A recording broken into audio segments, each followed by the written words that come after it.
Hi, we're back at Nini's Nest, ready to read chapter 11 of The Magician's Nephew from the Chronicles of Narnia by C.S. Lewis.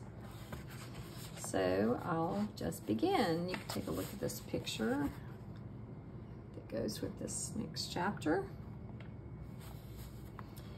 You may think the animals were very stupid not to see at once that Uncle Andrew was the same kind of creature as the two children and the cabbie. But you must remember that the animals knew nothing about clothes. They thought that Polly's frock and Dickory's Norfolk suit and the cabbie's bowler hat were as much parts of them as their own fur and feathers.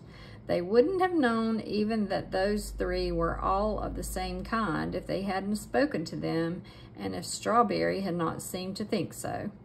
And Uncle Andrew was a great deal taller than the children and a good deal thinner than the cabbie. He was all in black except for his white waistcoat, not very white by now, and the great gray mop of his hair, now very wild indeed. Didn't look to them like anything they had seen in the three other humans. So it was only natural that they should be puzzled. Worst of all, he didn't seem to be able to talk. He had tried to, when the bulldog spoke to him, or as he thought, first snarled and then growled at him. He held out his shaking hand and gasped, "Good doggy," then, "Poor old fella," but the beasts could not understand him any more than he could understand them. They didn't hear any words, only a vague sizzling noise. Perhaps it was just as well they didn't, for no dog that I ever knew, least of all a talking dog of Narnia, likes being called a good doggy then, any more than you would like being called my little man.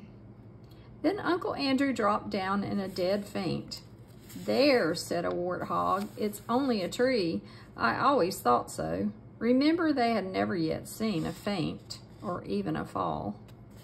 So there's Uncle Andrew fainted onto the ground. The bulldog, who had been sniffing Uncle Andrew all over, raised its head and said, "It's an animal, certainly an animal, and probably the same kind as those other ones." "I don't see that," said one of the bears. "An animal wouldn't just roll over like that. We're animals and we don't roll over. We stand up like this." He rose to his hind legs, took a step backward, tripped over a low branch, and fell flat on his back. "The third joke, the third joke, the third joke," said the jackal in great excitement. "I still think it's a sort of tree," said the warthog. "If it's a tree," said the other bear, "there might be a bee's nest in it." "I'm sure it's not a tree," said the badger. "I had sort of an idea it was trying to speak before it toppled over." "That was only the wind in its branches," said the warthog. "You surely don't mean," said the jackal to the badger, "that you think it's a talking animal? It didn't say any words."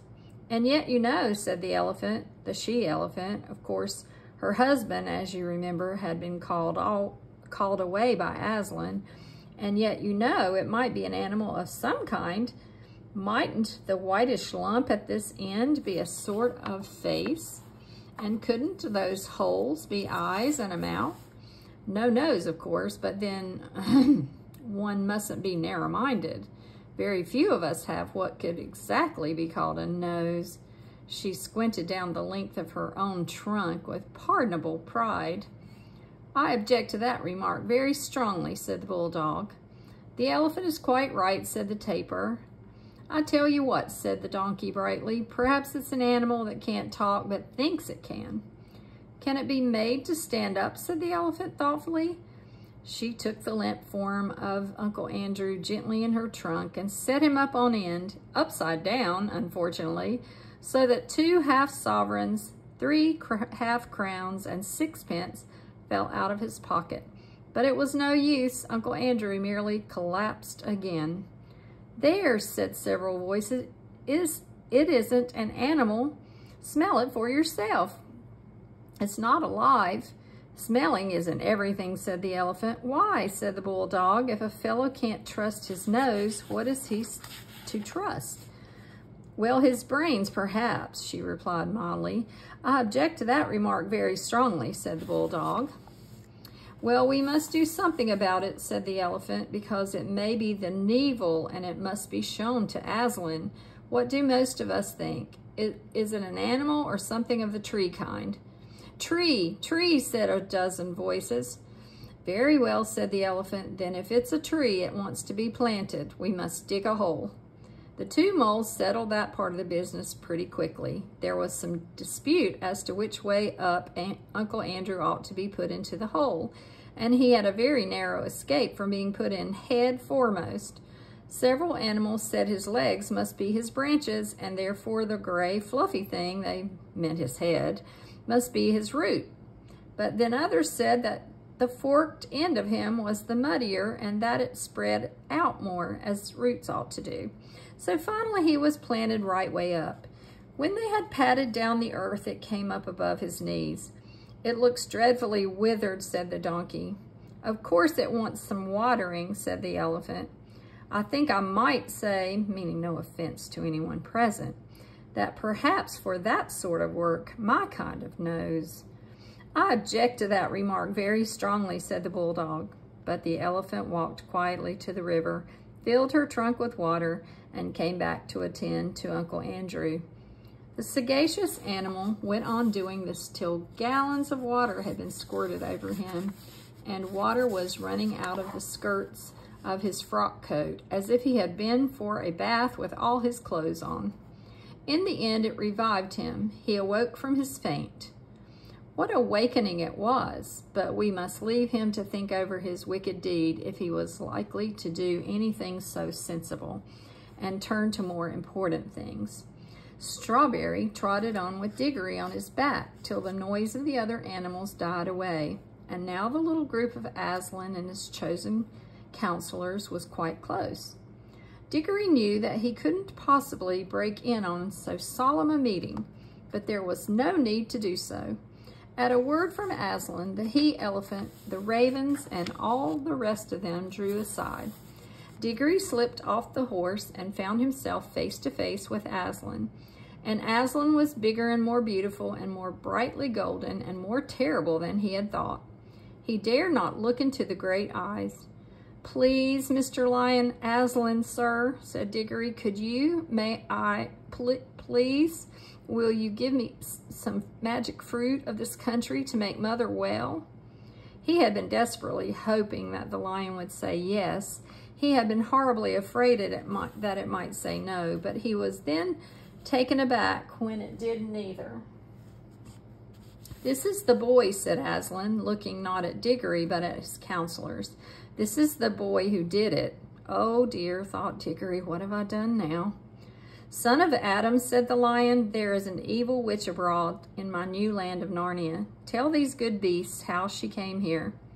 A dozen different things that he might say flashed through Diggory's mind, but he had the sense to say nothing except the exact truth. I brought her, Aslan, he answered in a low voice. For what purpose? I wanted to get her out of my own world back into her own. I thought I was taking her back to her own place. How came she to be in your world, son of Adam? By magic.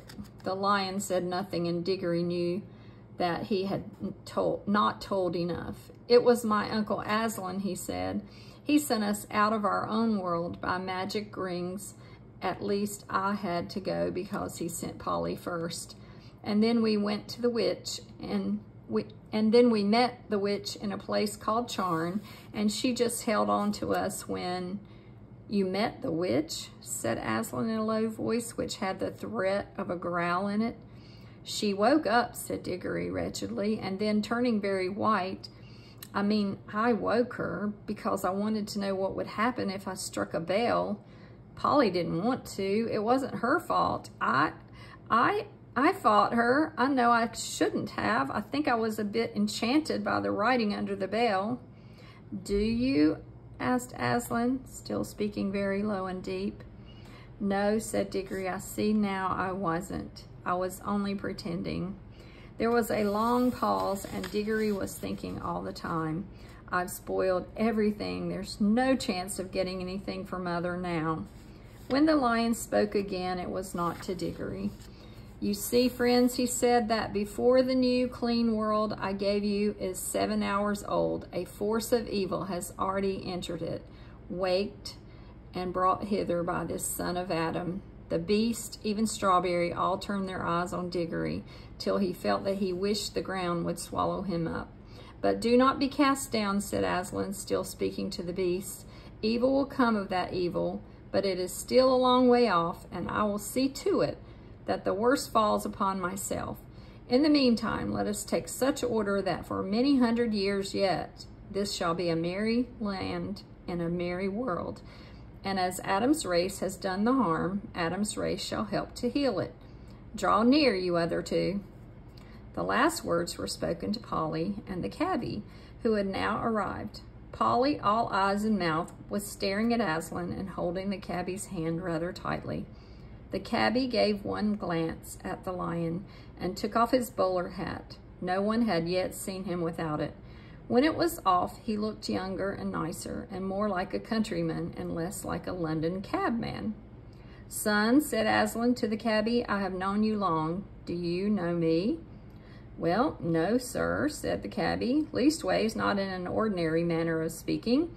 Yet I feel somehow, if I may make so free as how we've met before. It is well, said the lion, you know better than you think you know, and you shall live to know me better yet. How does this land please you? It's a fair treat, said the cabby. Would you like to live here always? Well, you see, sir, I'm a married man, said the cabby. If my wife was here, neither of us would ever want to go back to London, I reckon. We're both country folks, really. Aslan threw up his shaggy head, opened his mouth, and uttered a long single note, not very loud, but full of power. Polly's heart jumped in her body when she heard it. She felt sure that it was a call, and that anyone who heard that call would want to obey it, and what's more, would be able to obey it, however many worlds and ages lay between. And so, though she was filled with wonder, she was not really astonished or shocked, when all of a sudden a young woman with a kind, honest face stepped out of nowhere and stood beside her. Polly knew at once that it was the cabby's wife, fetched out of our world not by any tiresome magic rings, but quickly, simply, and sweetly as bird flies to its nest. The young woman had apparently been in the middle of a washing day, for she wore an apron, her sleeves were rolled up to the elbow, and there were soap suds on her hands. If she had had time to put on her good clothes, her best hat had imitation cherries on it. She would have looked dreadful as it was. She looked rather nice. And I am going to stop here, and tomorrow I will read into chapter 12, and hopefully all the way through chapter 12. I know you want to know what happens next now that the cabby's wife has arrived. So stay tuned for the next part tomorrow. Tuesday. Today is Tuesday. Wednesday. Tomorrow. Wednesday. See you then.